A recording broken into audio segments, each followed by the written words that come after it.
I'm so excited to have a special guest joining us today who has been a friend of mine for over 25 years. I mean, it's hard to even believe it. I don't know where the time goes because we certainly haven't aged, but that is true from a calendar perspective. It's been over 25 years.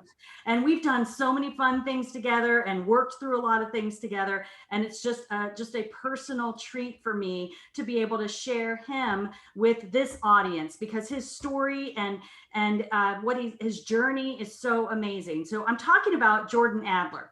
At 34 years old, Jordan Adler was living in an enclosed garage.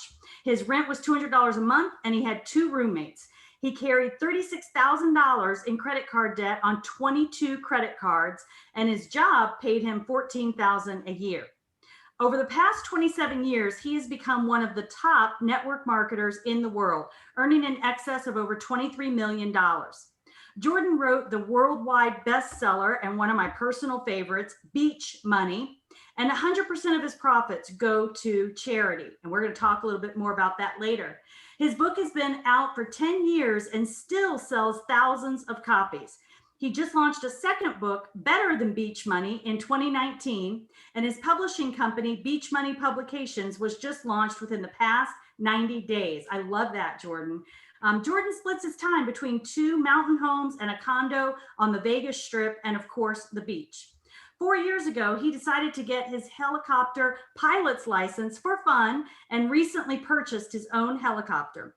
He's also scheduled to become the first network marketer to travel to space as part of Richard Branson's Virgin Galactic civilian space program. Jordan believes in big dreams and will work hard and never quit is a secret to his success. Thank you so much for joining us, Jordan. Thank you, Lauren. It's always great to see you. It's been a while. It has been. We seem to run into each other once every couple of years, but exactly. It's good to be here with you. Thank you for the invitation. Exactly. And you know what? We pick up right where we left off. So it's always good. That's how friends and family are. So talk a little bit, fill in for everybody, because there was a time where network marketing was not in your life. So where were you? How were you introduced to network marketing, and what made you decide to say, yes, I'll do this? Yeah. Thank you. When I got introduced to network marketing, it was at a time where there really were only 3 books written about network marketing. Today there's thousands. But I was in my 20s, early 20s, and I was walking down the street in Park Forest, Illinois, in the neighborhood that I grew up in, between my home and my elementary school. And there was a garage sale, and I went in there, and there were some books, and I saw a book called The 10 Napkin Presentations by Don Failla. And I don't know why, but the title got my attention, and I pulled it out. It was a quarter, and it was about network marketing. And it taught me about residual income. I'd never been introduced to the idea of residual income. I didn't know what it was, but the thought of being able to get paid over and over again for working one time, that was appealing to me. So I skimmed the book, I grabbed it, I gave him a quarter, took the book and read it cover to cover in one sitting, and got excited about this profession. And that was back in the early 80s when 90% of the population was 100% sure that network marketing was a scam. Today, and back then, if you didn't think network marketing was a scam, you were stupid. But today, it's the other way around. You know, today, 90% of the population knows that network marketing is legit.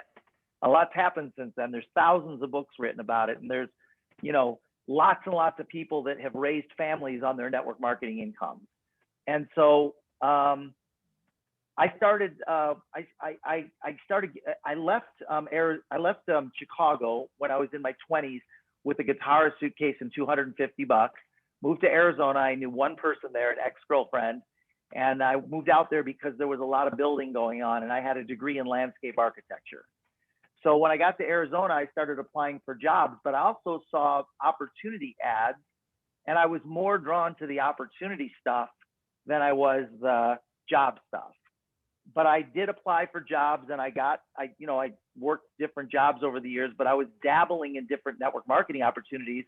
Most of them I saw in the newspaper and classified ads. And over the next 10 years, while I was working my jobs, I would jump into different network marketing companies, and I would buy their products, and I would go to some of their seminars, and I would rack up debt on my credit cards, and I would read anything I could get my hands on, audio tapes I would listen to. And after 10 years, 11 different network marketing companies, I never signed up one person, not one, never made a penny. And then in 1992, late 1992, I joined my 12th company, and that was the company that we met. And I did very well in that company, didn't I? Yes, you certainly did. You certainly did. And it was so much fun to learn and to watch you and attend events with you. You really introduced me to, I was on the corporate side, and you introduced me to the resources and materials and the education on the field side. I mean, I remember going to some of those first network marketing events with you, and that was a great eye-opening experience Yeah. for me too. That was a lot of fun. That's wonderful. I love that. I love your tenacity. And I love it that, we always compare, just because you eat at a restaurant one time and you don't like that meal doesn't mean you're never going to eat at another restaurant again. But so often people are quick to, easy in and easy out, and quick to quit network marketing, when they might have not found the right one yet. And I just love that your story. I mean, imagine where you would be if you stopped at number 5. Right. It's And but here you really, are. it wasn't even as much as finding the right company. I mean, that was part of it, but it was more about me being ready. Mm-hmm. I was preparing, I was reading the books, and I was listening to the audios, and I was going to the events, and I spent a lot of money doing that. $36,000 on 22 credit cards. Mm-hmm. Most of that was my education, my network marketing education. Mm-hmm. And it was really, it's cliche, but it's when opportunity and preparation come together. That's when things happen. And so, when I joined my 12th company, it really wasn't so much the company. It was that I made a decision Mm-hmm. that no matter what, if anyone was making money with that company, I was not going to quit. Mm-hmm. So when I was faced with challenges, which we all are faced with challenges, whether we do it from company to company to company, or whether we do it with one company, you're going to have challenges. The people that are willing to make a decision that they're not going to let the challenges knock them out of the business, and those are the ones that make it big. If you want to have a long-term residual income, you got to pick a company, and you got to stick with that company for the long haul. Yep. Yeah, very much like investing in general. Exactly. So very good. You are the poster child for tenacious. That's for sure. I can't believe it was that long. So when you say that you were preparing, I think, our goal is to kind of demystify network marketing to people that don't understand it. So what have you learned, or what would you say are really the biggest differences between being an employee and being in network marketing? Yeah, so that's a great question. And Janine, we're somewhat kindred spirits because, you're the Flip Flop CEO, and I've been hearing about you for years. And have we ever met? We have not. That's why I'm No, so honored. Your title is so amazing. And there's something about, the title of my book and the title of your book that go together, And I've been hearing about your book for years, and it's just really great to finally meet you. So I was in corporate America for 17 years. I was in a cubicle, and I hated the cubicle for years. I remember going in there and thinking, I think out of the 17 years that I was in corporate America, I had an office for 2 years, but the rest of the time I was in a cubicle. And I can remember the anxiety that I would feel where I wanted to do something else, but I couldn't because I had to go to work if I wanted to continue to get a paycheck. And I always had that dream of having the freedom. And it's cliche, but to be able to take a trip if I want to take a trip and stay for as long as I want to stay. If I want to go to the beach for a month, I could do that. And it was a dream back then. And there was also a level, there was a significant amount of doubt as to whether I could even do it. I know everybody has that doubt. You wonder if it's real. And the more people I would meet, the more I would realize that it is real. I just need to tap into it. I need to crack the code. And so one difference is in a job, in order for you to get paid, or traditional business, even that, you have to show up. But in network marketing, you get paid over and over again for working one time. So your job is to get something started And by getting something started, you continue to get paid. So you accumulate an income stream. So the income you make 5 years ago continues to pay you today. The income you make 4 years ago continues to pay you today, and so on and so forth, which gives you lifestyle freedom, which you can't get in a traditional. And I experienced that. I experienced that feeling of anxiety of wanting that, but not being able to get it. You know, so the best I could do is if I found a job paying a few dollars more per hour, but that wouldn't give me any freedom. And then in traditional business, the more successful you become, the less freedom you have. Yeah. Because now you have employees or multiple locations, or the more success you have in traditional business, the less freedom you have. In network marketing, the more success you have, the more freedom you have. You know, when you get a team of people, an army of people out there that are all doing a little bit of work for their own family to make a residual check for their own family, you get a cut of what they do. And they don't do it for you, they do it for them, but you get to benefit. So I could talk about this for a really long time. I posted something on Facebook yesterday, I think, that said, somebody asked me, how much did you make your first year? And I can't answer that question because I'm still getting paid today on work that I did my first year. What a great answer. 16 years later. Yeah. 16 years later. Yeah. Yeah. So what do you wish that you would have known when you started? Yeah, you know, I didn't learn it right away, but it was the reason I kept quitting. If I kept quitting over and over and over again, every company I joined, until I learned something just about people and the nature of people. And I think we all intuitively know this, but until somebody actually points you to it and points it out to you, you really don't see it. And that most people quit everything. So that's just the nature of people in general. So if you were to go to a gym and look at the what do they call it when you join a gym? Membership rolls of the gym, and look at how many people join the gym on any given date and how many of them are still there 6 months later, how many of them are still going to the gym and paying their monthly. It's like very few. So it's just the nature of people. For every 100 people that join a gym, 30 of them are going to never go to the gym, even though they're paying a membership fee. 30 of them are going to do a little bit. They'll go once a month or maybe twice a month. They'll think about, oh, I got to get to the gym. They'll go once and then they'll get sidetracked again. 30 of them will go regularly, but it won't be very often, like maybe once a week. And then there'll be 1 or 2 out of 100 that will actually go on a regular basis. And that's the same if you're a real estate broker and you have to hire agents to be successful. For every 100 agents that you hire, a third of them are going to quit immediately. They'll never sell a single home. A third of them will sell one home a year, maybe 2.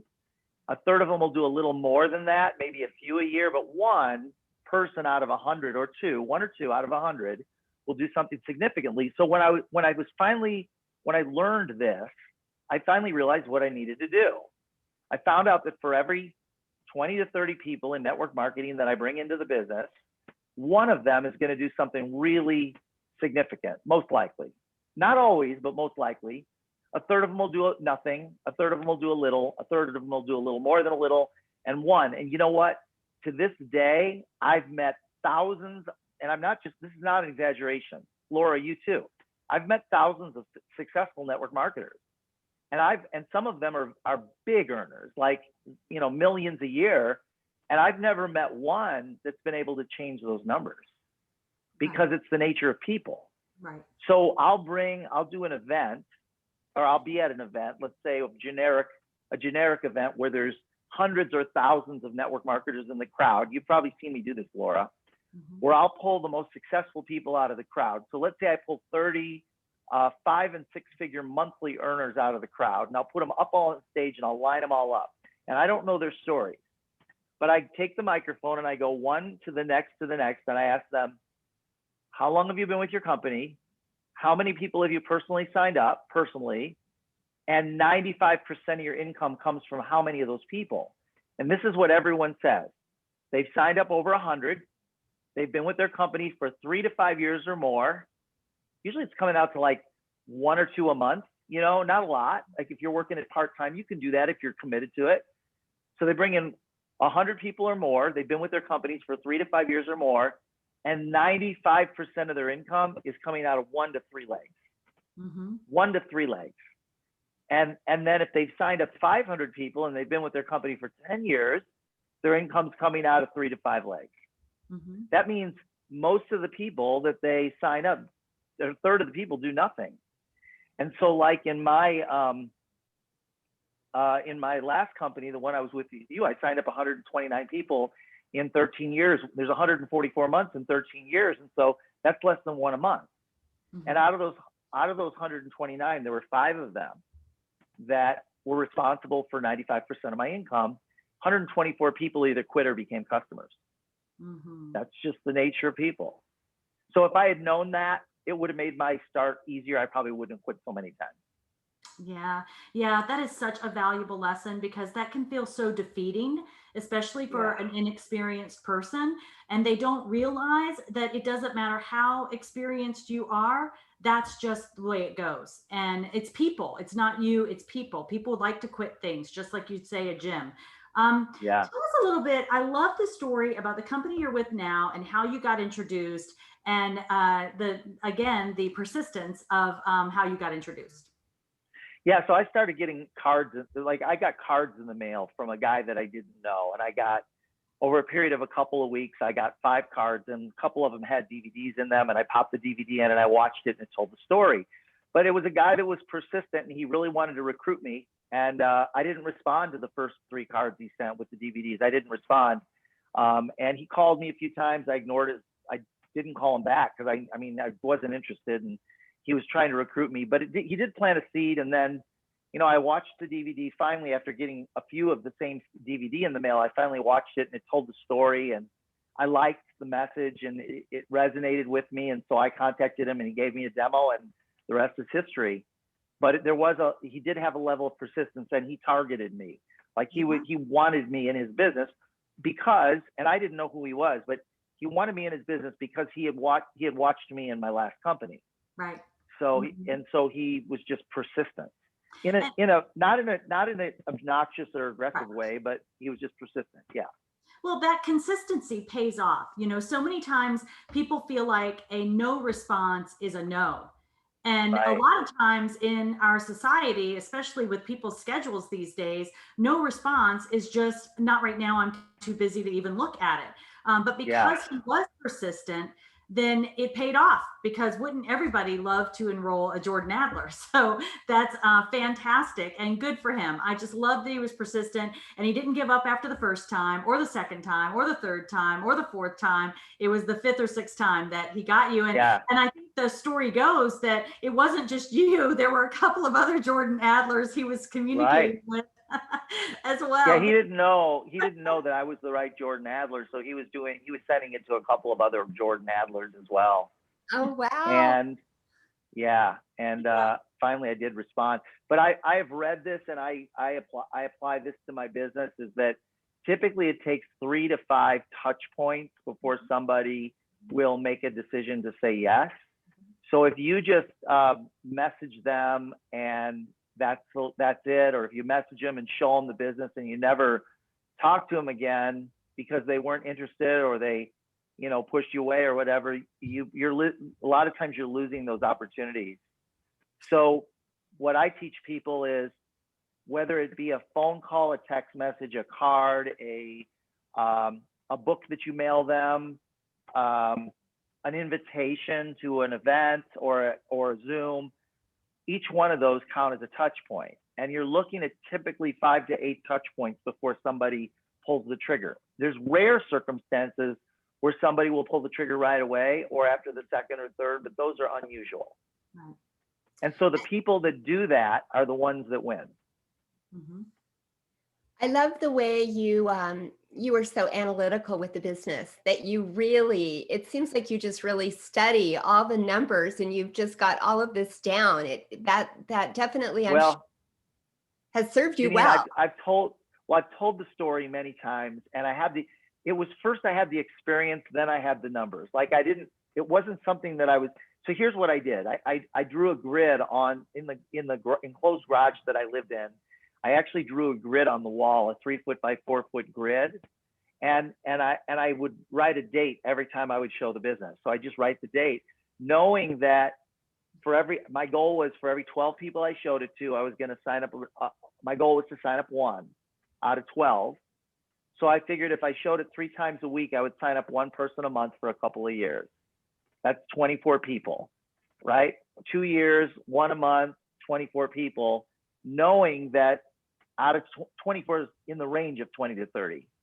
So I was like shooting for that, but I really didn't pay the only thing I really paid close attention to was, did I show it 3 times a week? Mhm. I knew the rest would fall into place, and it did. Yeah, that's amazing. So you've been with a few different companies before you joined the company that you're now with very successfully. What advice would you give to someone that is looking at this business? You know, how should they find a company? What should they look for?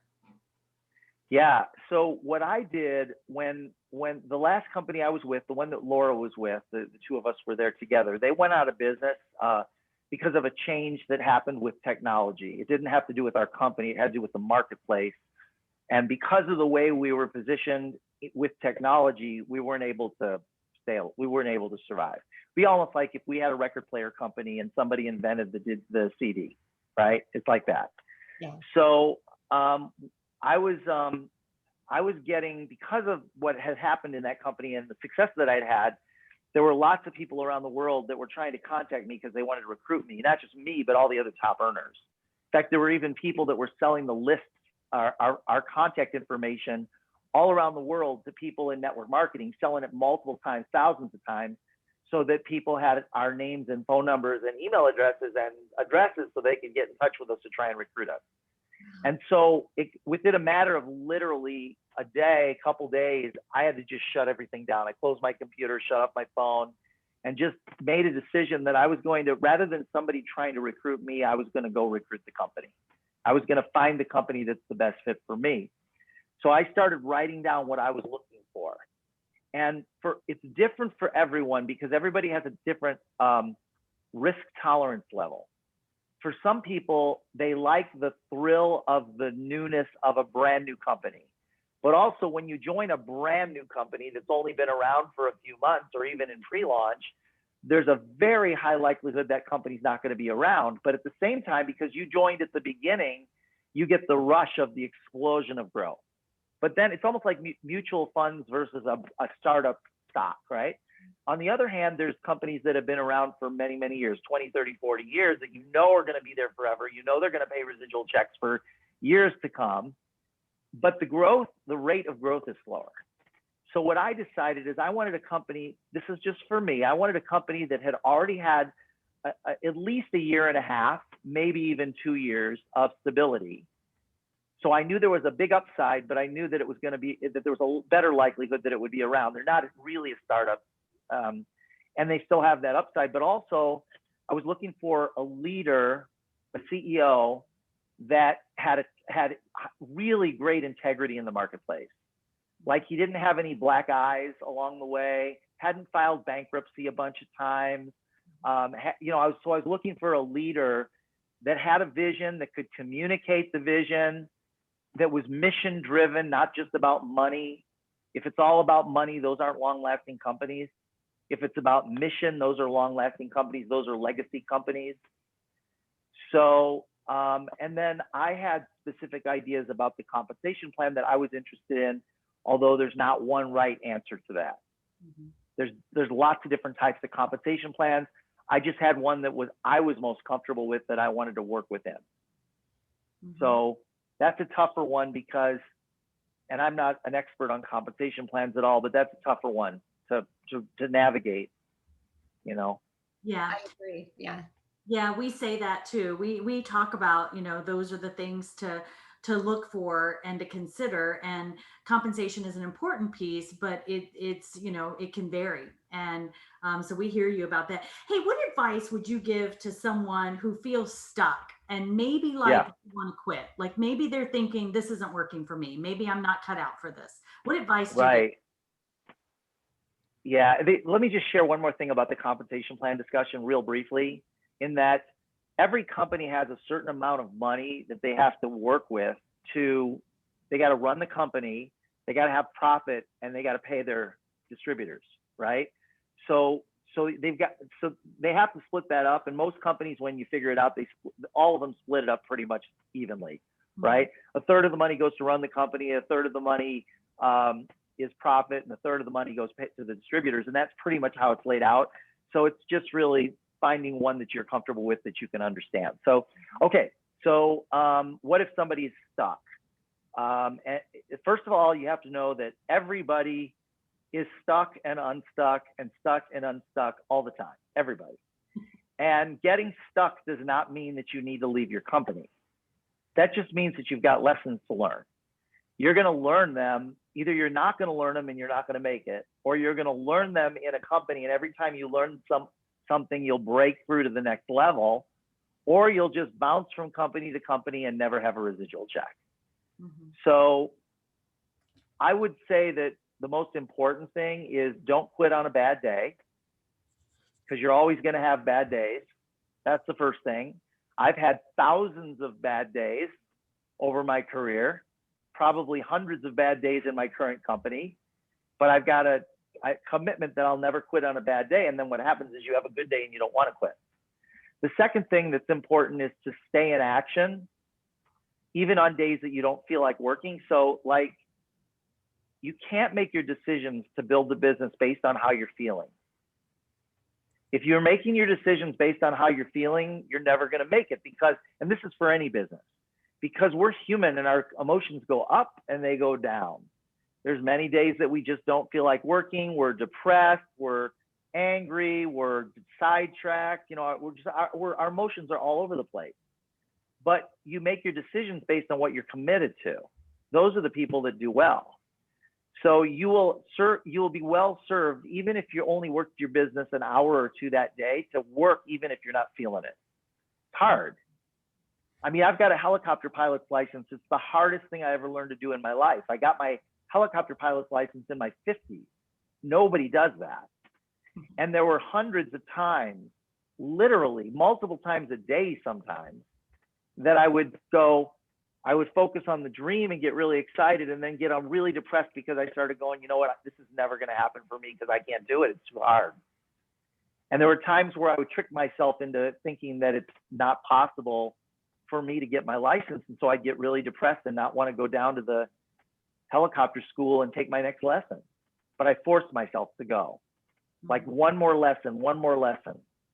And it was like, just every time I got stuck or stopped, or there was a wall that was up in front of me, I had to bust through that wall. And the only way to do it was to just set aside those feelings and just go do it. And when you get on the other side of it, you feel so good.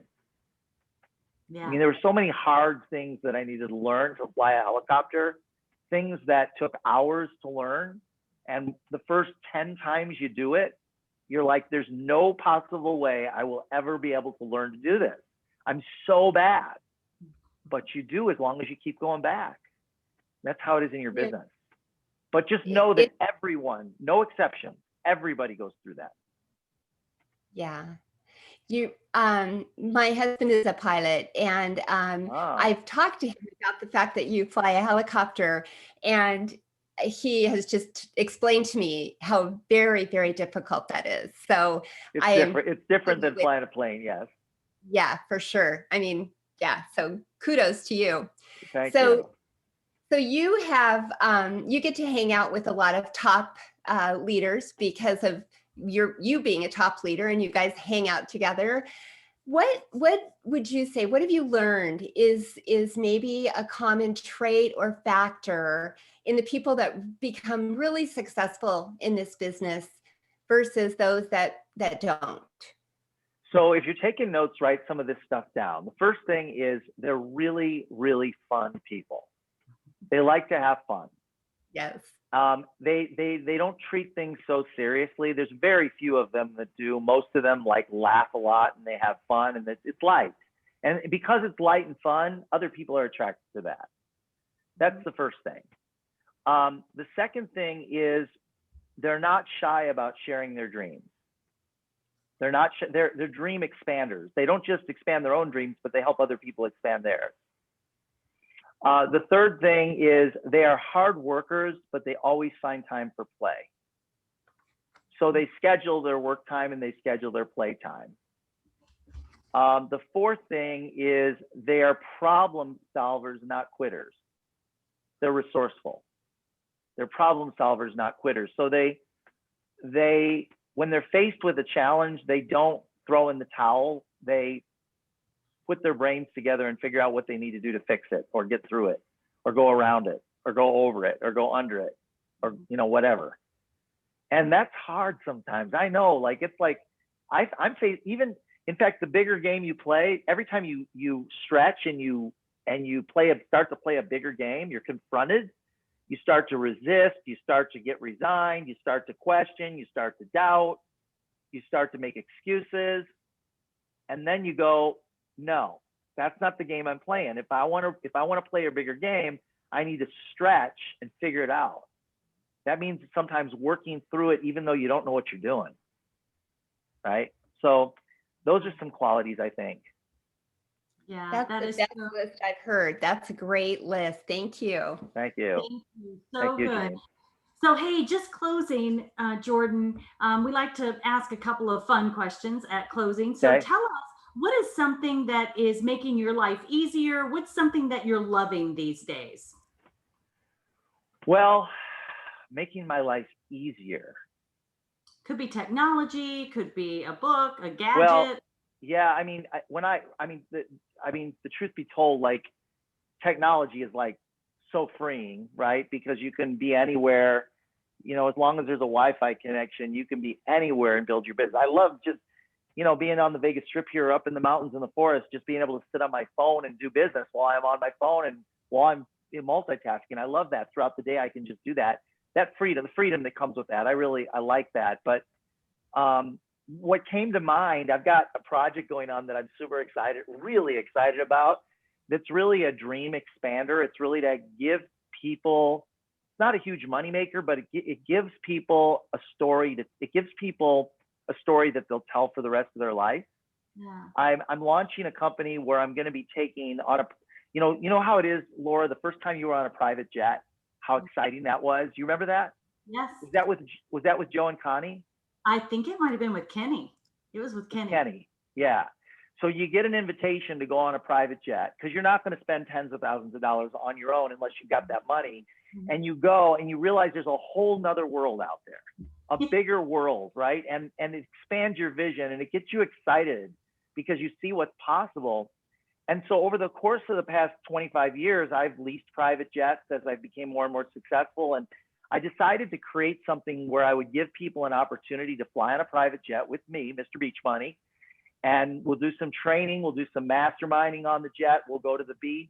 We'll have lunch at the beach, a nice catered lunch at the beach, and spend the whole day. But it'll be like a one-day experience. Leave in the morning on a private jet, get picked up in a nice limo, go to the beach. And so I put that all together, and we sold out 2 of them. The next one is on January 9th, and I'm going to do those on a regular basis. And it's a lot of fun because it helps. People can take video and pictures for their social media. Yeah. They can use it as incentives for their team, that kind of thing, if they want to do it, some type of an incentive trip. So I've been doing that and having fun with it. That's a lot of fun. What a great idea. Yeah. It's a lot of fun. Hopefully you'll come to our beach here in Charleston sometime. Yeah. Yeah. Trip. That's cool. So the last question goes back to your book, Beach Money, and that you're giving the profits to charity. Tell us more about what you like to give back to. I love it that people in this industry are able to generate income, but I also find a common quality of being generous and giving back. Yeah. So absolutely. I love that you're doing that with Beach Money. Tell us more about what that is. Yeah, so for 12 years now, I've been giving 100% of the profits from Beach Money to a group, an organization called kiva.org. And it's a fascinating website. You should check it out. And Jessica Jackley was one of the co-founders. She's got a TED Talk. Get your box of Kleenex out. When you watch it, it's only 12 minutes. Have you seen that, Laura? Mm-hmm. Jessica Jackley on TED.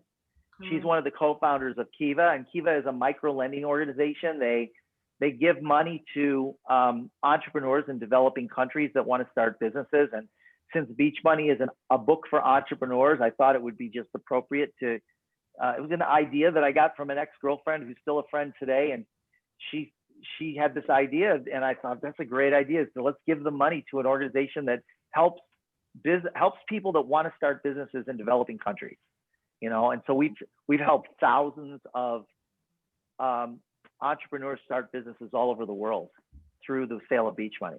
I love that. That is such a great, ties in so well. That is great. Yeah. What a great thing to end on. I know you've given folks a few things to take notes on and to go take a look at. And Jordan, you were just a delight. I've always enjoyed working with you and working for you at places. And I'm so glad and thankful for our friendship. So thank you so much. I feel the same way, Laura. Thank you for the invitation to be on the podcast, and Janine, same. So nice to meet you. I need to go back and reread the Flip Flop CEO. Yeah.